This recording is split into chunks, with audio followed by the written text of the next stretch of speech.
Sure how to pronounce it.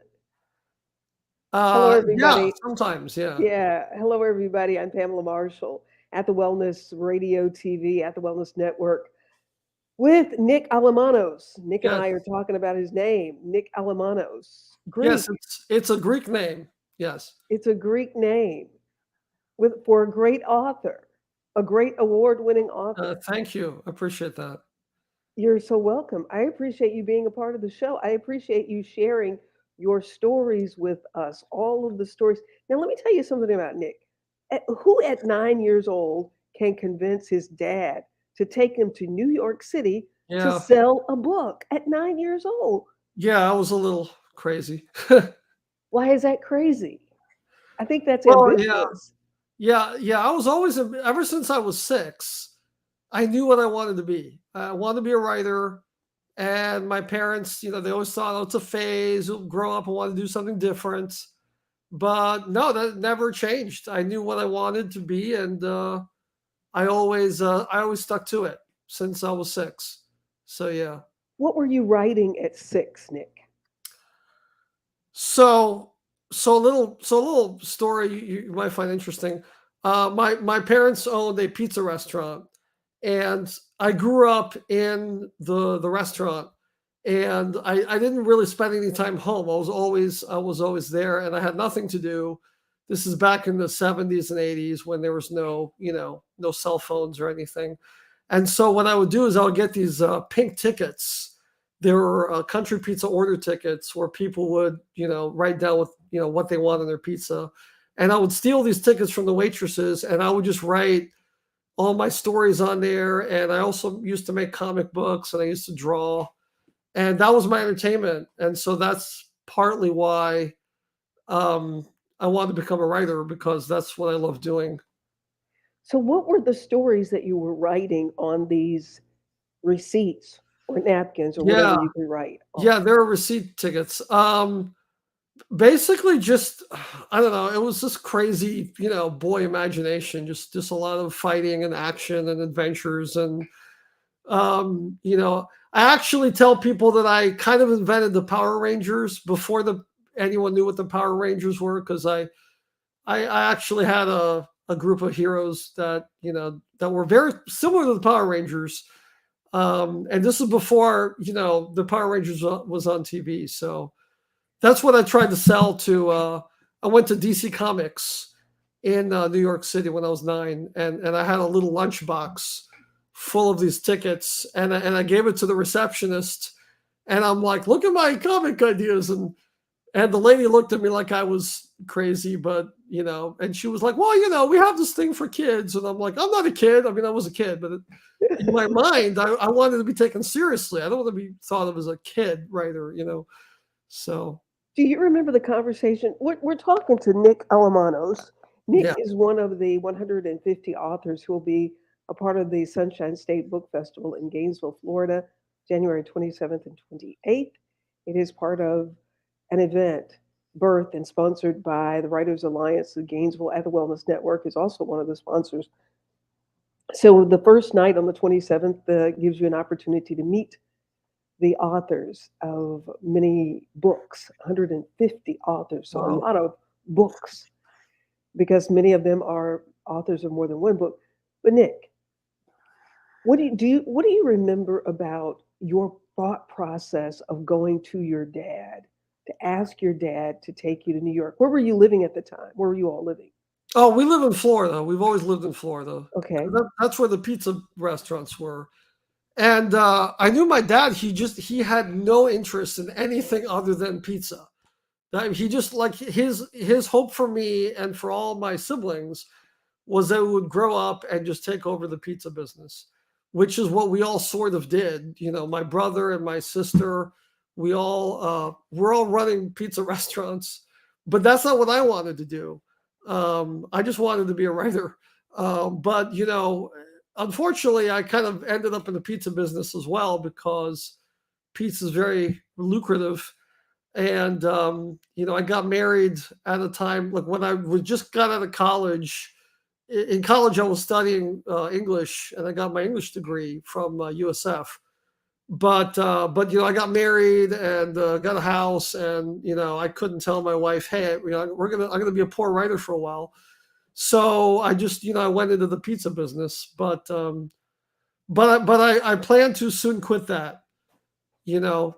You But do. anyway, but I didn't fully answer your question. So yeah, my dad, he wasn't like, I remember one birthday, like he didn't mind taking me to New York because he liked going to New York. He liked to Uh-huh. visit. But I remember And one he birthday. probably liked to go to some New York pizza places, huh? Yeah, he did. Yeah, well, because my dad, he came from Greece in 1952, Hmm. and he came to America as a penniless, that classic penniless European. And so he came to New York, struggling to make it, and he did. Yeah, he used to work in New York, and he learned to cook over there. So he liked going. So that wasn't a problem for him to go.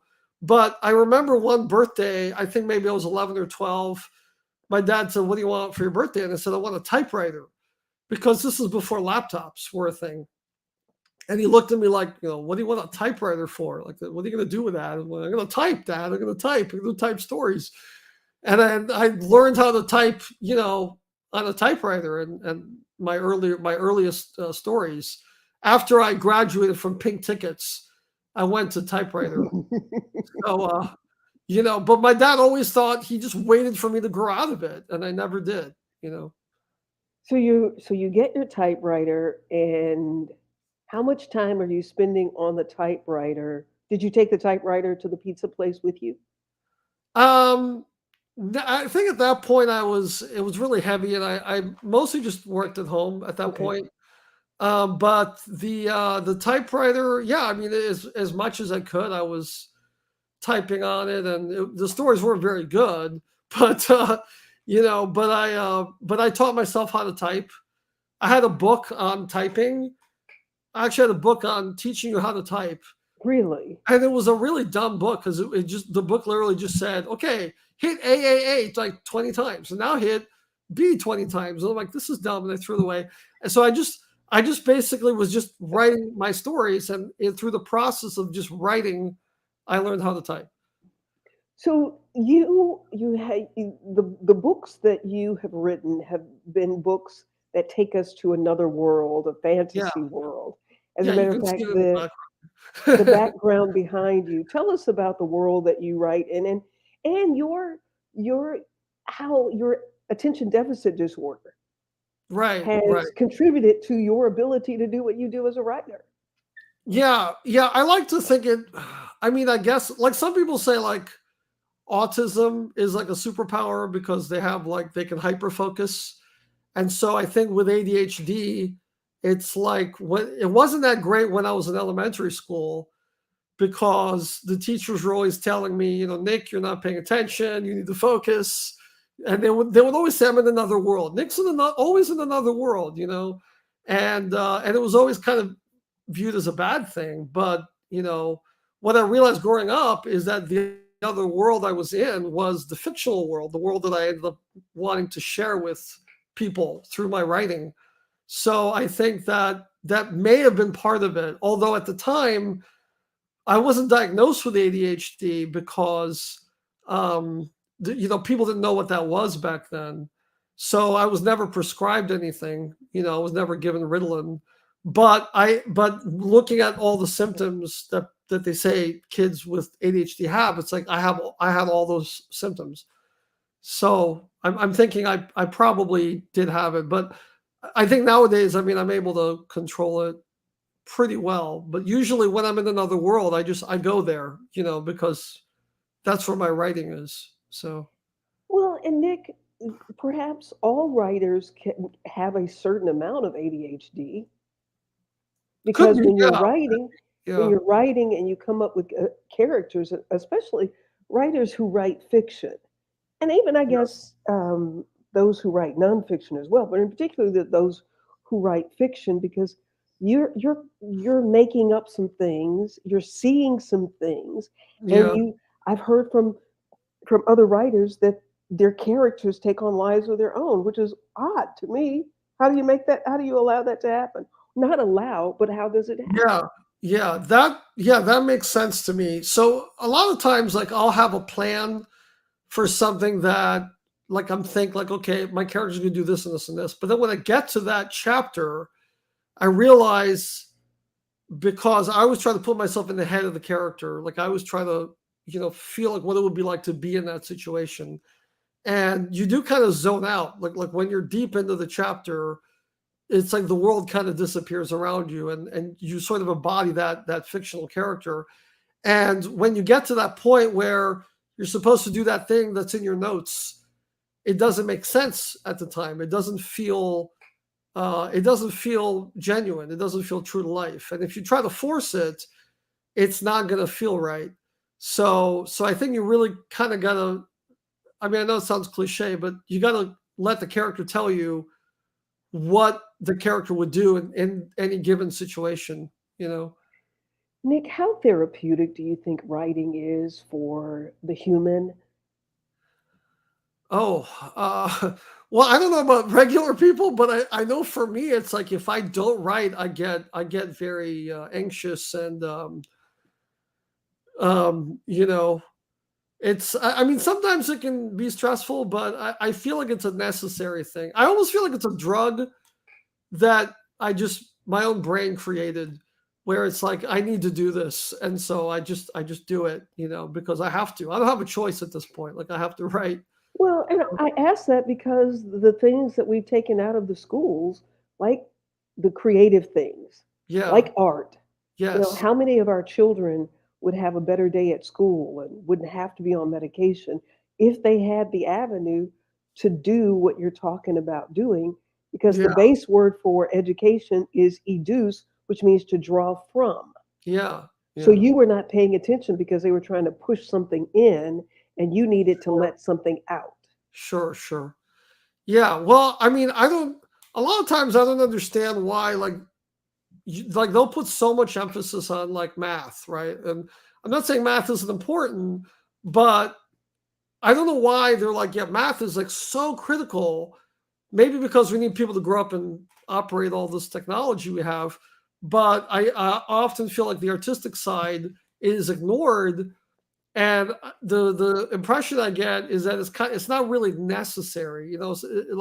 It's not a necessary part of our culture, and I could not disagree with that more because I think Robin Williams said it best in Dead Poet Society. He said, "Poetry is what we live for." Right? Mhm. So we can get jobs where you might get a job using math and make a lot of money, and then you get a good job, you have a lot of money, and then what?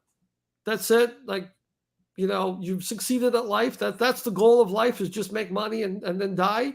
Like no, like we need more than that. We need art, we need music, we need literature to give our lives meaning and purpose. you know but I think people tend to forget that.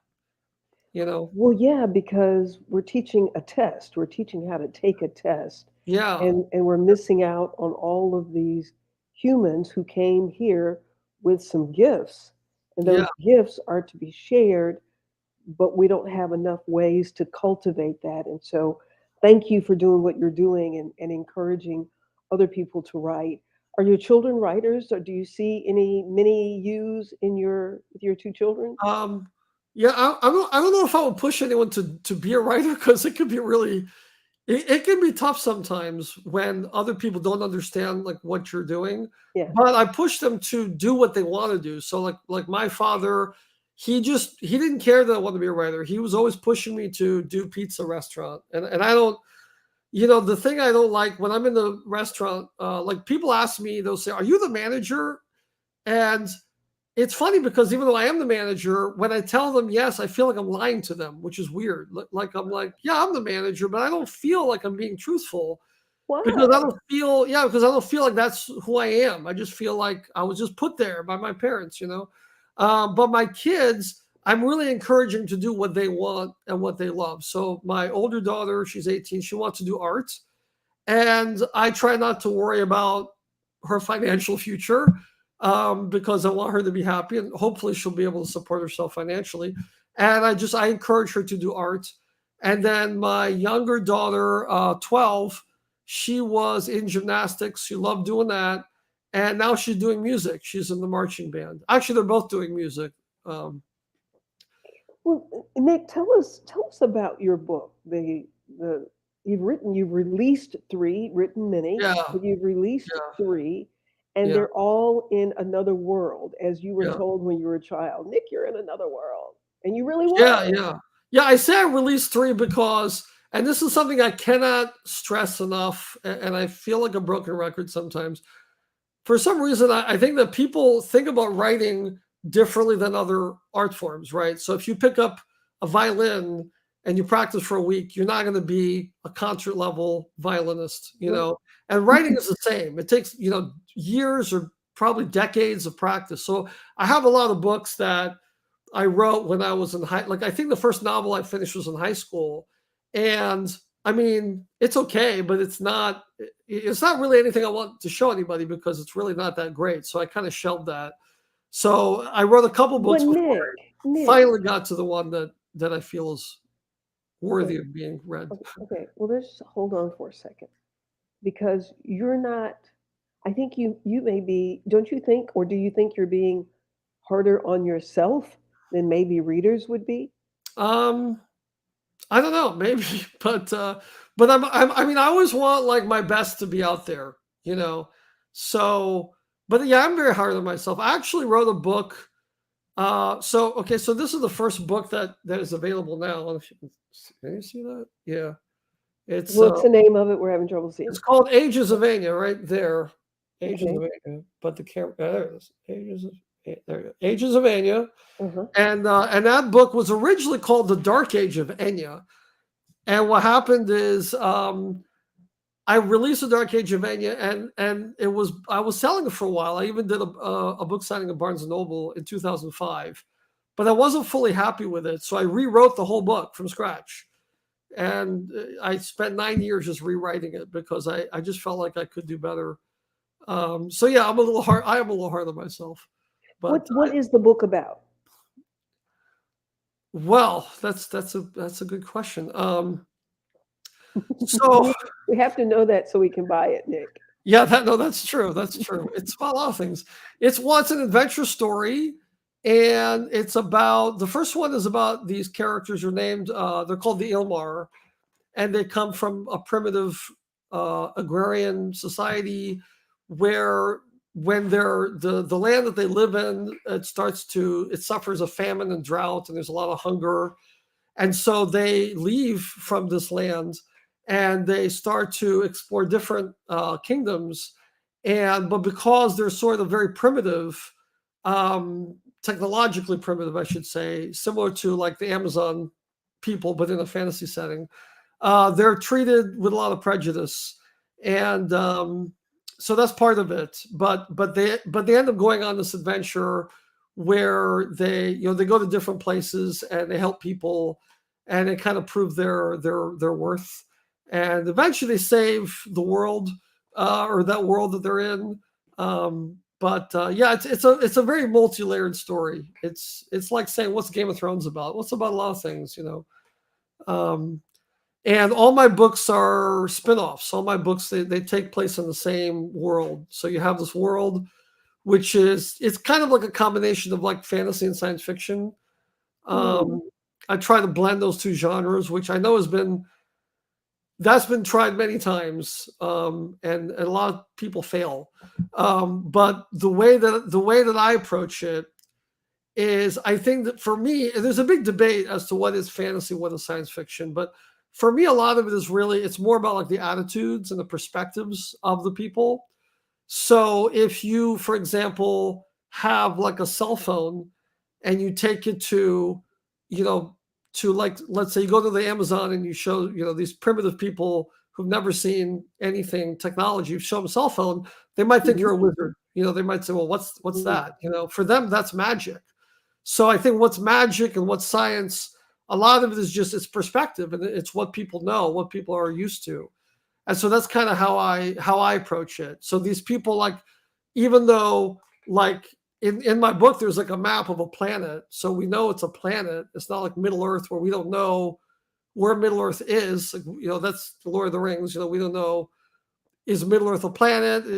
What are the stars? What's the sun? We don't know, right? But so the way I approach it is, well, the world of Anya, we know as the readers that it's a planet, but the characters in it, they don't know that. They don't know. So for them, the world is magical. I don't know if all And that so made sense. that's a scene from your book Yeah, this is behind you. this is kind of the idyllic paradise. It's called Ilmarinen, and it's kind of like a Paradise Lost kind of situation where these characters come from an ideal world where there's no crime, there's no poverty, there's a lot of family unity, a lot of stuff like that. It's a romanticized version of a more simple existence. And but then when that paradise starts to decay due to climate change and drought, stuff like that, they're forced to leave, and then they go into different civilizations that some of which Hmm. are inspired by real world places. Like they go to a city called Hedonia, and Hedonia is like Rome. And so I was also a history major when I was in college. So I took a lot of Uh-huh. inspiration from history. And if you know anything about the Romans felt like they were the most advanced, the best. And in some ways they were, but in other ways they were more violent and warlike than anyone else in Europe.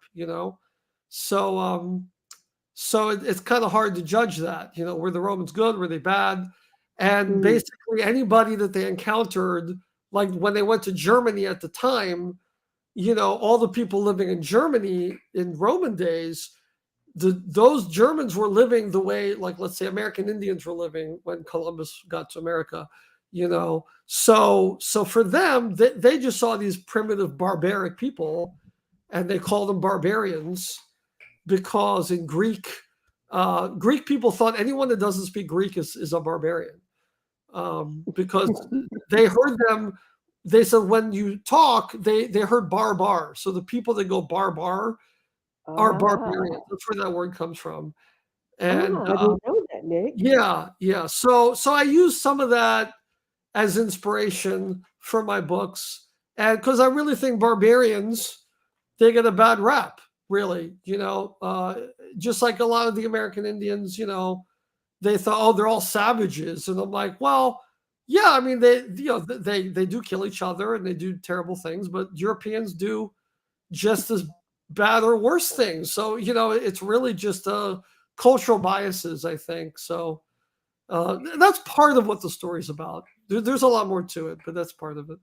Right, right. And it just depends on who's telling the story, who's the barbarian, right?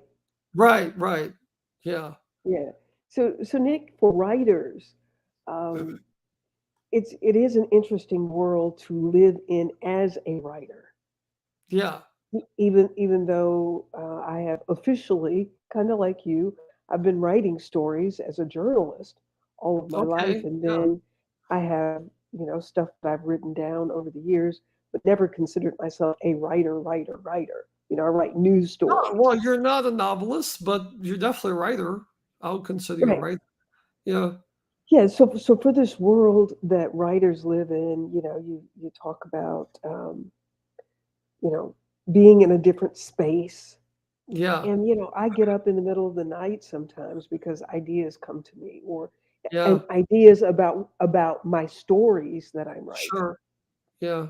Are you a morning writer, late night writer, I'm or well, so I'm a 24/7 writer. I'm always thinking about writing all the time, and I'm always looking for ideas. And I have a little notepad on my phone, and every now and then, like you, like I'll wake up and there'll be like a really good sentence or passage that I really love, and I'll write it on my phone so I don't forget, or an idea. But then when it I comes mean, time to actually write, it doesn't always work out, like to just drop that sentence in, and it doesn't flow. It doesn't like naturally flow with the story, you know. I know, but you never know when it's going to at Yeah, another point. yeah. No, that's true. Yeah. I mean, The- sometimes the smallest thing, the smallest seed can turn into something, a novel. Yeah, yeah. But you don't want to miss it. Yeah, yeah. But I never know when. It's funny because I'll write something down and like, oh, this is great, and it doesn't work in the story. But other times, something that seems dumb will this actually turn into something, a whole book. You get a whole book out of a single idea. You know. Well, and you don't want to miss it because Yeah, when the universe is yeah, doing a download, you gotta get it. How yeah, many times have you thought you were going to remember it when you don't write it down? yeah. Well, Stephen King says he doesn't like to write things down because he says if it's a really good idea, then I'll remember it. If it's not that good to begin with, and I forget it, that means it wasn't that good. It wasn't worth remembering. So Oh, don't tell me that because I like to. I just think that that's Stephen King. yeah, I Cool, mean everyone has Stephen. a different technique. Everyone Right, has a different right, way of doing things. I right. don't always agree with Stephen King, but I'm just saying. Yeah. So who do you like? Oh, I like everybody. I That's part of my problem. I like just any book that's just very well written. And that's one thing that bugs me too is that like I go to like a lot of these websites like Goodreads and BookBub, and they always want to get me by a genre. They're like, well, since you like science fiction, you'll like this, and I'm like, no, I don't care what the genre is. I can't. If there was a genre called well written books, I would read that, but I don't know. So Stephen King has some great stuff. He's got some great books. I like the Harry Potter books. I like Tolkien. I like a lot of British authors. I like when I got out of college, I really liked the classics. I was a big fan of like Hugo and Melville and people like that, Nathaniel Hawthorne.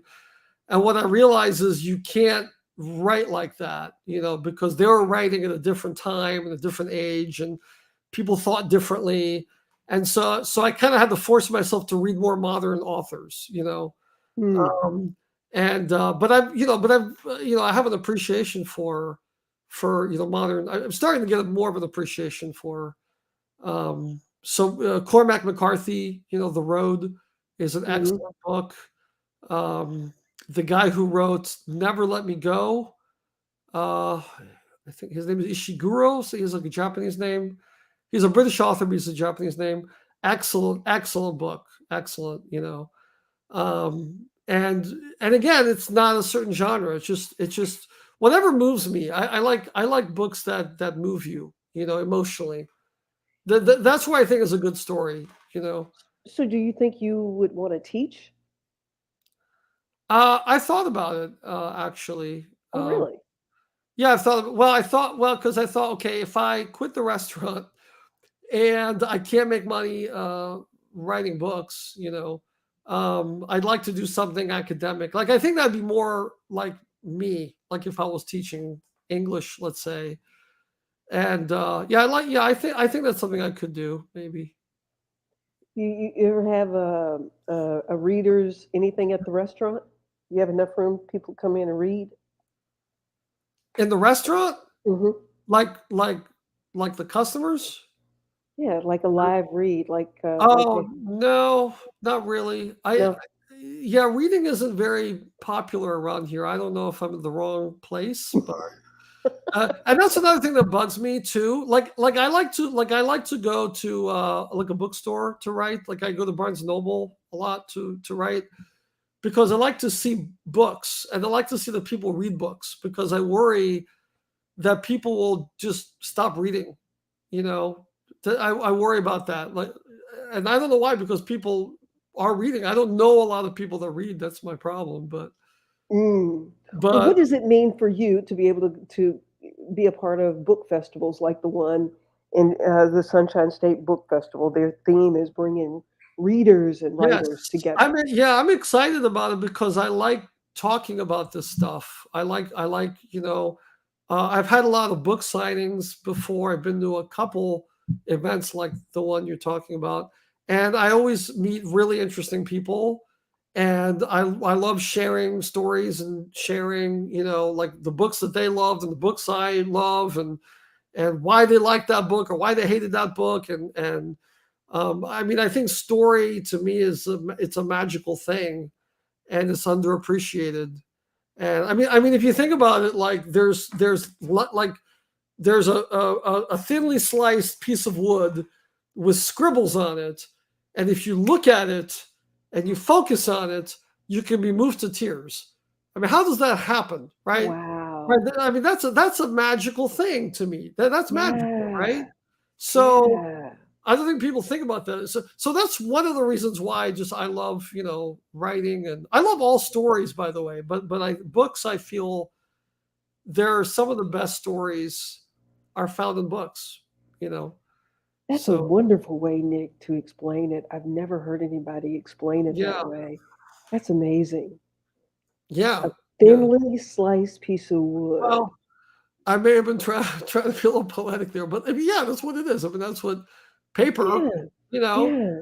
With and words on it that can move people to yeah, tears. yeah, That's what books are. yeah. Oh, Nick, that's wonderful. I like that. Yeah, because I've been moved to tears too, and sometimes by the strangest things. Like what? There's a book called Watership Down, and it's a book about rabbits. It's a great book. It's Hmm. a famous book, Watership Down. It's a book about rabbits, and that book will make you bawl. It'll and you're crying, and you're like, yeah, I'm crying about rabbits, but What? yeah, but it's such a well-written book. Like the guy who wrote it is a genius, and he will make you cry about things that you would never think you would. And that's the I magic. gotta I gotta get that book. Yeah, Watership Down. It's pretty famous. So, Wow. Well, Nick, it's been fascinating chatting with you. oh yeah. Well, I'm enjoyed this conversation quite a bit. So, Thank you. I appreciate it so much. And for all of you who are watching, Nick will be at the Sunshine State Book Festival January 27th and 28th, 2023 at Trinity United Methodist Church. It is the book festival that you don't want to miss. An opening night on the 27th where you get to meet the authors and we yeah. just talk. I will be there with my book, The Art of Forgiveness. And Nick will be there so that you can talk to him as well. And then on the next day, the 28th, is when you'll be able to purchase books and talk to the authors again. We will have book readings. There's a children's corner where authors of children's books will be able to read excerpts from their books as well. So it promises to be a fantastic event. And I'm looking forward to meeting you there, Nick. Yeah, I'm excited. I'll be there. Thank you. Thank you, everybody, for joining us. If you're watching on Facebook, please like and share. On YouTube, please like and subscribe. And on LinkedIn as well. Look forward to hearing your comments and any questions that you might have for any of our authors that we're interviewing. Thank you for joining us. I'm Pamela Marshall at the Wellness Radio TV and at the Wellness Radio TV podcast. Remember, there is healing at the well. Make it a fantastic moment. We'll see you next time.